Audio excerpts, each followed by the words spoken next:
तुम जानते हो मुझे? जानता हूं, मासूमों को मारने वाला, शहरों को तबाह करने वाला अलंचक।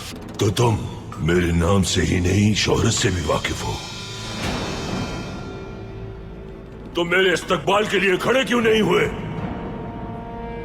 हमारा दीन कहता है कुफ्फार और जालिमों के सामने सख्ती के साथ पेश आओ।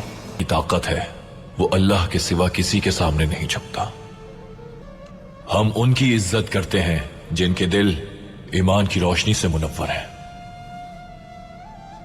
और जिस शख्स के दिल में ईमान नहीं है उसे बाल बराबर भी अहमियत नहीं देते। मुझे नजरअंदाज किया तुमने, जबकि तुम मेरे नाम, कुव्वत और शोहरत से वाकिफ थे। क्या मेरे अज़ाब का कोई खौफ नहीं तुम्हें? मेरा यकीन है कि अल्लाह की जात ही सबसे अजीम शान है और उसके रसूल से बढ़कर किसी का मकाम नहीं है। अजाब का जहां तक ताल्लुक है, हमें सिर्फ तमाम आलमीन के रब अल्लाह के अजाब से डर लगता है। मेरी तलवार तुम्हारी शहरक पर है, देखते हैं अब तुम्हें कौन बचाएगा मुझसे। जो मेरी शहरक से भी ज्यादा नजदीक है, अल्लाह अज़्ज़ वजल। ये दुनिया तुम्हारे लिए सब कुछ है, मगर हमारे लिए आखिरत के तवील सफर में चंद लम्हों की आराम का है। जिस तरह तुम्हें दुनिया के मालो दौलत की चाहत है, हमें शहादत की चाहत है। तुम अपने लश्कर पर भरोसा करते हो, उजाड़ सकते हो आबादियां और खेमे, मजलूमों के सरों को कलम कर सकते हो, लेकिन